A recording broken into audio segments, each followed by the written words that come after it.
नमस्कार, मैं हूं आपके साथ आस्था कौशिक। अखिलेश यादव ने एक दिन पहले ही साफ साफ कह दिया कि 2024 में अपना दल कमेरावादी से उनकी पार्टी का गठबंधन नहीं है। लेकिन एक दिन बाद यानी आज पल्लवी पटेल खुद को गठबंधन का हिस्सा बता रही हैं और दावा कर रही हैं कि वो लोकसभा चुनाव में INDIA गठबंधन का साथ देंगी। ऐसे में बड़ा सवाल, आखिर विपक्षी गठबंधन में इतना कंफ्यूजन क्यों है? आपको इसी पर एक रिपोर्ट दिखाते हैं।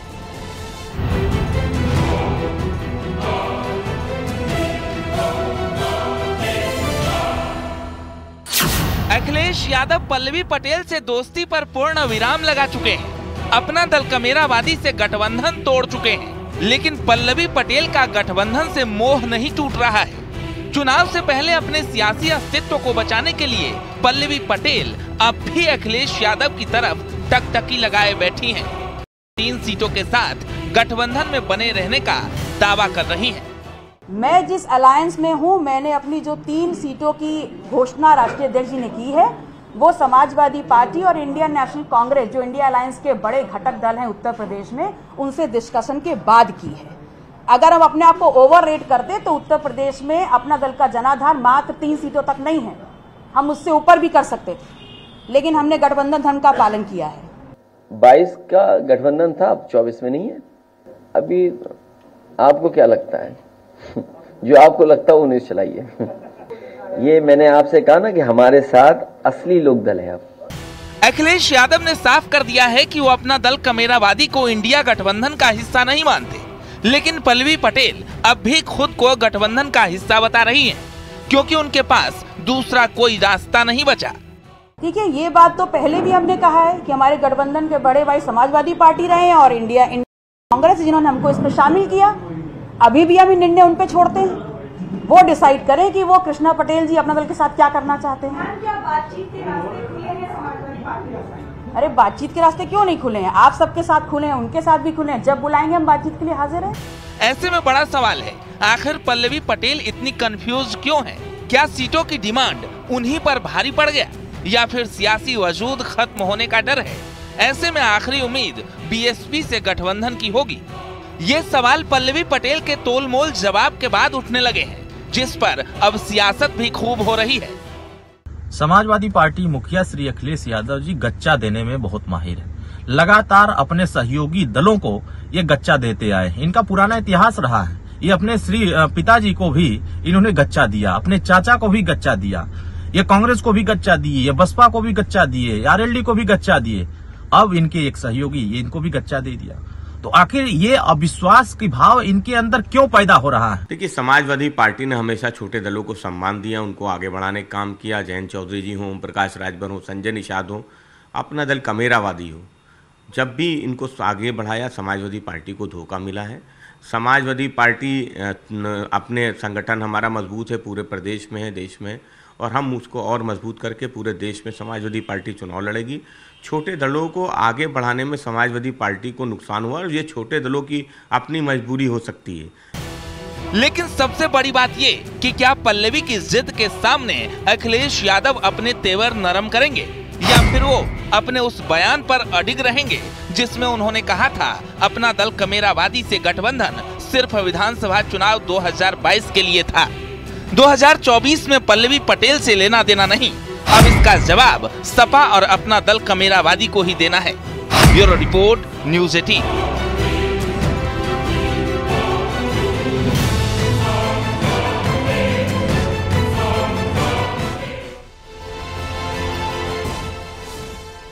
और बड़ी खबर इस वक्त नोएडा से आ रही है। यूट्यूबर एल्विश यादव को कोर्ट से राहत मिली है। एल्विश यादव को जमानत मिली है, 50,000 के मुचलके पर जमानत मिल गई है।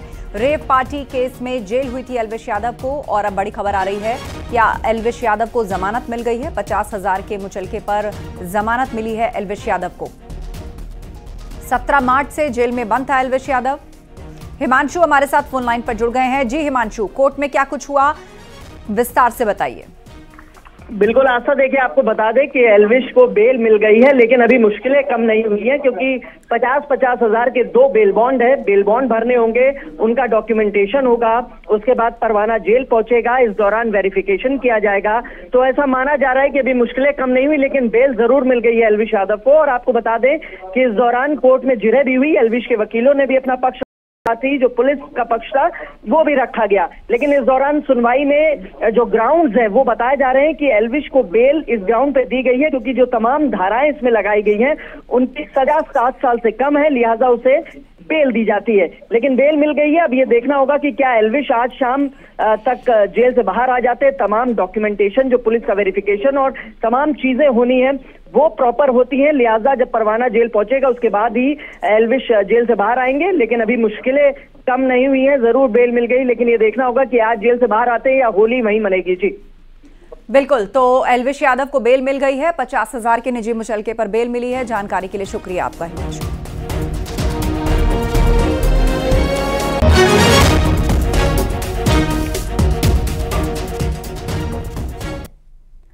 जेल में बंद आजम खान क्या यूपी में मुस्लिम वोट की सियासत का केंद्र बिंदु बन गए हैं? क्योंकि चुनाव से ठीक पहले अखिलेश यादव को आजम खान की याद आने लगी और फिर रामपुर में प्रत्याशी के ऐलान से पहले वो आजम खान से मिलने सीतापुर जेल चले गए।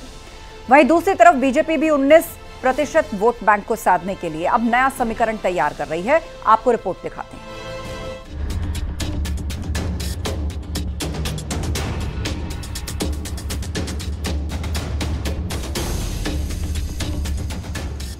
क्या उत्तर प्रदेश में 19% वोट बैंक को साधने के लिए सियासी जंग शुरू हो चुकी है? क्योंकि मुस्लिमों की सियासत का सेंटर रहे आजम खान के दरवाजे पर अब अखिलेश यादव दस्तक दे रहे हैं। जेल में उन सीटों का समीकरण फिट कर रहे हैं जिस पर कभी आजम खान का एक शब्द राज हुआ करता था। और यही वजह है कि रामपुर और मुरादाबाद में कैंडिडेट उतारने के लिए अखिलेश यादव आजम से सलाह मशवरा करने पहुँच गए।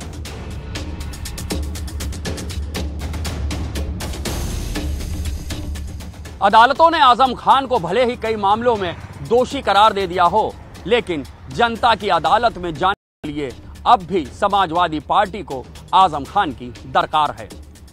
लिहाजा सपा सुप्रीमो अखिलेश यादव ने आजम खान से सीतापुर जेल में मुलाकात की है। जिस सीट पर कभी आजम खान का कब्जा था, जहां मोदी लहर में भी आजम अपना किला बचाने में कामयाब रहे, जब उस सीट पर अखिलेश यादव को कैंडिडेट सेलेक्ट करने में परेशानी हुई तो वो आजम खान से मिलने सीतापुर जेल चले गए और आजम को मिली सजा पर सियासी बयानबाजी करने लगे। उनके साथ अन्याय लगातार हो रहा है। ये भी इनह्यूमन एक्टिविटी है सरकार की कि वो परिवार एक साथ नहीं है। जब परिवार को सजा मिली है और कहीं ऐसा आपको देखने को नहीं मिला होगा कि परिवार के लोगों के साथ ऐसा अन्याय हो रहा हो। कम से कम सरकार को ये दृष्टिकोण तो रखना चाहिए कि परिवार एक साथ रहे। जब इतनी तकलीफ और परेशानी में हैं, क्या सरकार यही तकलीफ परेशानी देना चाहती है? अपने सख्त तेवर और ज्वलंत बयानों से सियासत की रंगत बदलने वाले आजम खान इस समय खामोश है, सलाखों के पीछे है। आजम भले सियासी तौर पर सक्रिय नहीं हो पा रहे हैं, लेकिन यूपी की सियासी फिजा में इस समय वो खुद एक मुद्दा बने हुए हैं।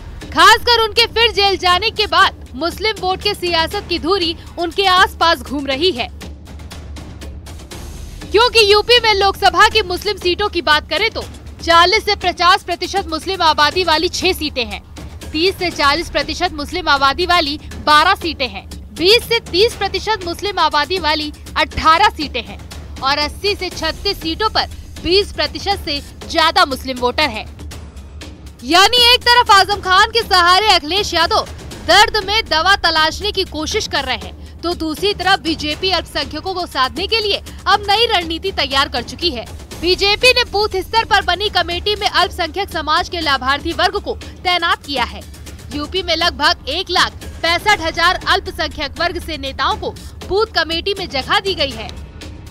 भारतीय जनता पार्टी लगातार तैयारी कर रही है और यही वो वजह है कि भारतीय जनता पार्टी ने उत्तर प्रदेश में 1,65,000 बूथों पर अल्पसंख्यक समाज के जो तमाम लोग हैं और खासकर वो लाभार्थी वर्ग से आते हैं, ऐसे लोगों को तैनात किया है।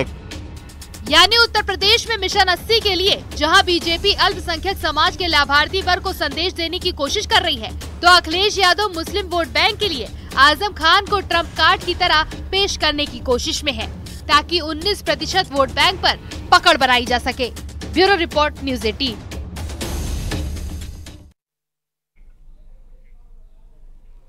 और केजरीवाल की गिरफ्तारी से जुड़ी हुई इस वक्त की बड़ी खबर आपको बता दें, ईडी ने केजरीवाल की 10 दिन की कस्टडी मांगी है। राउज एवेन्यू कोर्ट में ईडी के केजरीवाल पर बड़े आरोप। ईडी ने कहा शराब घोटाले के मुख्य साजिशकर्ता है अरविंद केजरीवाल। शराब नीति बनाने में केजरीवाल की सीधी भूमिका है। गोवा चुनाव में घोटाले के पैसों का इस्तेमाल हुआ। अरविंद केजरीवाल ने भ्रष्टाचार का षड्यंत्र रचा। ईडी ने आरोप लगाया है कि शराब घोटाले से आम आदमी पार्टी को जो 100 करोड़ रुपए रिश्वत के तौर पर मिले, उसमें से 45 करोड़ रुपए गोवा के चुनावी कैंपेन में खर्च किए गए।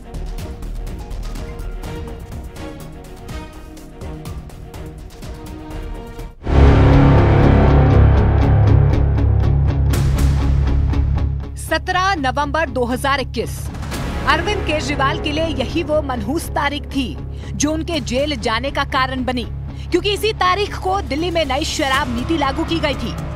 भ्रष्टाचार मुक्त नई राजनीति के सपने दिखाकर अरविंद केजरीवाल दिल्ली की सत्ता पर काबिज हुए। एक बार नहीं बल्कि 3 बार दिल्ली की जनता ने उन्हें दिल खोलकर चुना। लेकिन अब दिल्ली के मौजूदा सीएम ईडी की में हैं और अब उनकी मुश्किलें बहुत ज्यादा बढ़ गई हैं। शराब घोटाला मामले में ईडी की ओर से अरविंद केजरीवाल को 9 समन्स जारी किए जा चुके थे, लेकिन हर समन्स को गैर कानूनी बताकर अरविंद केजरीवाल ने हाजिर होने से इनकार कर दिया था।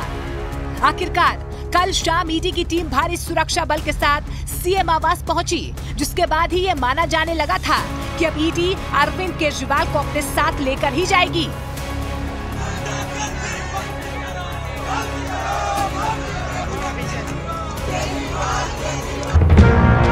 कल शाम 7 बजे ईडी की टीम अरविंद केजरीवाल के घर पहुंची और शराब घोटाला मामले में पूछताछ शुरू कर दी। शाम 7:30 बजे अरविंद केजरीवाल के घर के बाहर सुरक्षा बल की अतिरिक्त तैनाती कर दी गई। शाम 7:45 पर आम आदमी पार्टी नेता सौरभ भारद्वाज अरविंद केजरीवाल के घर पहुंचे, लेकिन उन्हें अरविंद केजरीवाल से मिलने की इजाजत नहीं दी गई। रात 8:15 पर केजरीवाल के घर के सामने आप समर्थकों की भीड़ बढ़ने लगी। रात 8:20 पर दिल्ली पुलिस ने अरविंद केजरीवाल के घर के आसपास धारा 144 लागू कर दी और रात 9:14 पर दिल्ली के सीएम अरविंद केजरीवाल को ईडी ने गिरफ्तार कर लिया। इसके बाद रात 11:31 पर ईडी की टीम अरविंद केजरीवाल को ईडी दफ्तर ले गई, जहां पर रात 12:10 पर अरविंद केजरीवाल का मेडिकल चेकअप हुआ और ईडी दफ्तर में ही सीएम केजरीवाल को पूरी रात बितानी पड़ी। ईडी की टीम कल रात से ही सीएम अरविंद केजरीवाल के मोबाइल, लैपटॉप समेत सभी इलेक्ट्रॉनिक गैजेट्स का डेटा डंप करने में जुटी है। फिलहाल दिल्ली में आम आदमी पार्टी का दफ्तर, अरविंद केजरीवाल का घर और ईडी हेडक्वार्टर, इन तीनों जगहों को दिल्ली पुलिस ने संवेदनशील जोन में रखा है ताकि कानून व्यवस्था खराब न हो।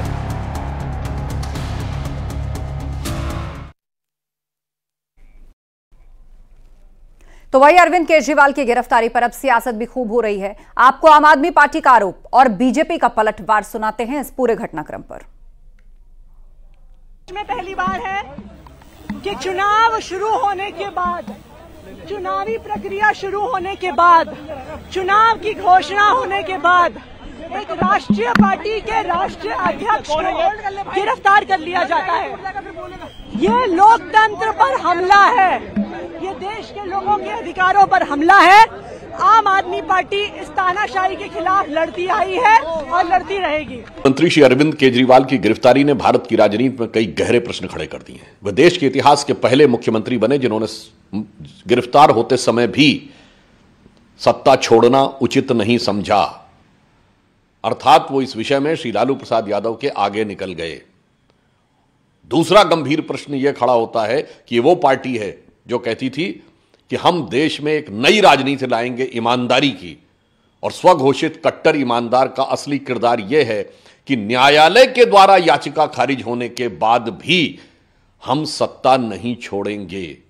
ये उनका असली किरदार है। और तीसरा गहरा प्रश्न यह है, वो उस शराब घोटाले के आरोप में गिरफ्तार हुए हैं जो नीति दिल्ली सरकार ने 2 वर्ष पूर्व लागू की थी और जांच गठित होते ही वह नीति विड्रॉ कर ली थी। और अल्मोड़ा लोकसभा सीट से बीजेपी के उम्मीदवार अजय टम्टा ने अपना नामांकन दाखिल कर दिया है। बीजेपी के अजय टम्टा कलेक्ट्रेट परिसर में नामांकन दाखिल करने पहुंचे, तो वहीं नॉमिनेशन में बीजेपी प्रदेश अध्यक्ष महेंद्र भट्ट, मंत्री रेखा आर्या भी मौजूद रहीं। नामांकन से पहले अजय टम्टा ने जागेश्वर धाम में पूजा अर्चना की और आशीर्वाद लिया। वहीं प्रदेश अध्यक्ष महेंद्र भट्ट ने कहा कि अल्मोड़ा सीट पर ऐतिहासिक जीत होगी।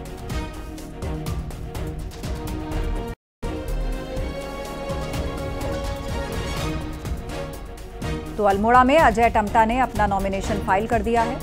उत्तराखंड में फर्स्ट फेज में लोकसभा चुनाव है और ऐसे में अपना नामांकन फाइल कर रहे हैं सभी उम्मीदवार। इस दौरान महेंद्र भट्ट, रेखा आर्या भी मौजूद रहे। 26 मार्च को अनिल बलूनी नामांकन फाइल करेंगे। 26 मार्च को राजलक्ष्मी भी नॉमिनेशन फाइल करेंगी। अजय टम्टा ने अपना नामांकन दाखिल कर दिया है।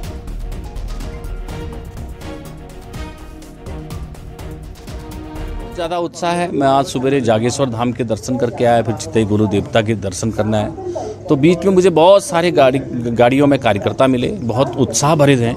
कार्यकर्ताओं में एक नया जोश है और वो जोश नरेंद्र भाई मोदी जी को अपना इस चुनाव ऐतिहासिक बहुमत के रूप में बदल करके एक ऐतिहासिक वोट के माध्यम से उनको मोदी जी को देने वाले हैं। मुझे लगता है कि यह चुनाव इस संसदीय क्षेत्र में आज़ादी के बाद ऐतिहासिक चुनाव होगा और ऐतिहासिक परिणाम देने वाला चुनाव होगा।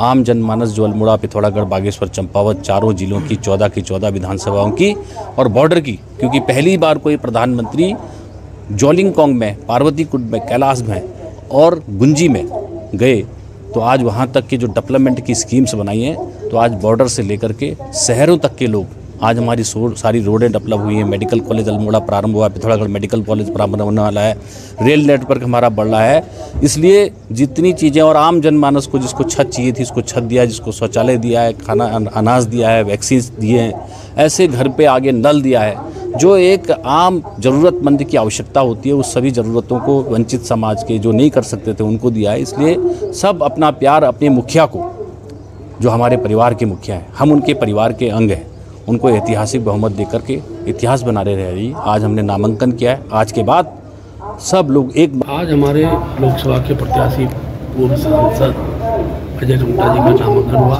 और मैं कहता हूँ बड़ा उत्साह है।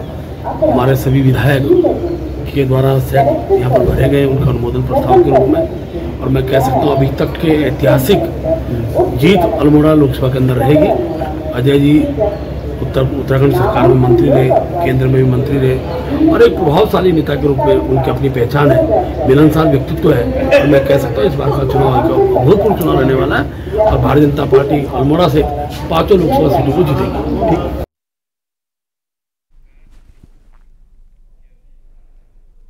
हरिद्वार सीट पर बीजेपी प्रत्याशी त्रिवेंद्र सिंह रावत ने बीजेपी जिला कार्यालय पर ऑनलाइन नॉमिनेशन दाखिल किया। इस मौके पर उनके साथ हरिद्वार से विधायक मदन कौशिक, पूर्व सांसद रमेश पोखरियाल निशंक मौजूद रहे।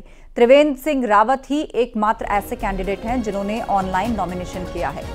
वहीं त्रिवेंद्र सिंह रावत ने कहा कि डिजिटल की सुविधा दी गई है और भारत डिजिटल क्रांति की ओर बढ़ रहा है, जिस वजह से उन्होंने ऑनलाइन नॉमिनेशन किया है।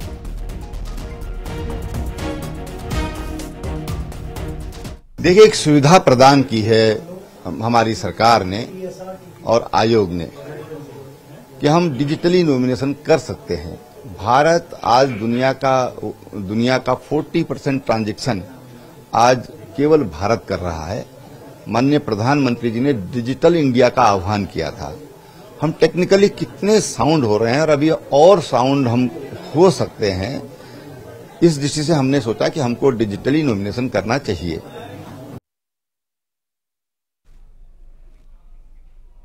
पौड़ी गढ़वाल से लोकसभा सीट से बीजेपी प्रत्याशी अनिल बलूनी आज रुद्रप्रयाग में चुनाव प्रचार करने पहुंचे और इससे पहले आज बलूनी सबसे पहले ऊखी मठ में स्थित पंच केदारों के शीतकालीन गद्दी स्थल ओंकारेश्वर मंदिर में जाकर उन्होंने मत्था टेका, भोलेनाथ का आशीर्वाद लिया। ऊखी मठ समेत अलग अलग क्षेत्रों में अनिल बलूनी लोगों से जनसंपर्क करेंगे और उनसे बीजेपी को वोट करने की अपील करेंगे।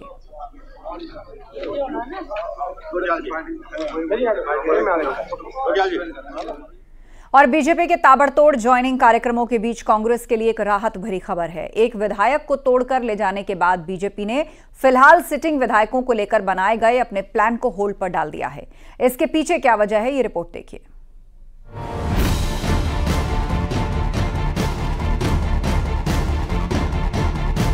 बीजेपी ने पिछले कुछ महीनों में कांग्रेस से लेकर दूसरे विपक्षी दलों के प्रभावशाली नेताओं, पूर्व विधायकों और कार्यकर्ताओं की ताबड़तोड़ ज्वाइनिंग कराई। मकसद था कि चुनाव में जाने से पहले ही विपक्षी का मनोबल तोड़ना। प्लान का सेकेंड फेज कांग्रेस की सिटिंग विधायकों को तोड़कर उसकी सही ताकत को भी धराशाही करना था।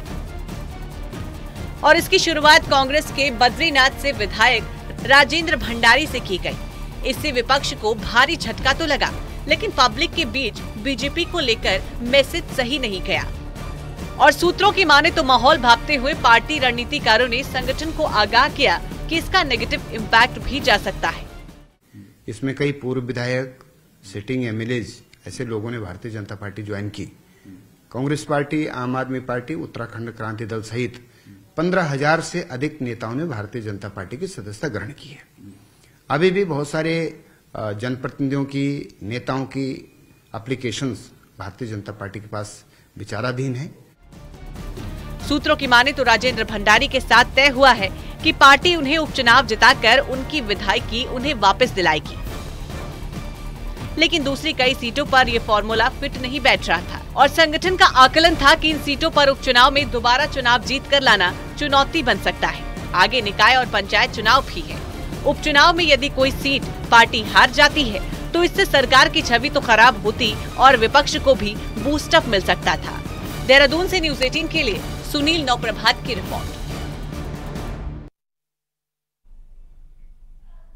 वक्त है एक ब्रेक का, जल्द होंगे हाजिर।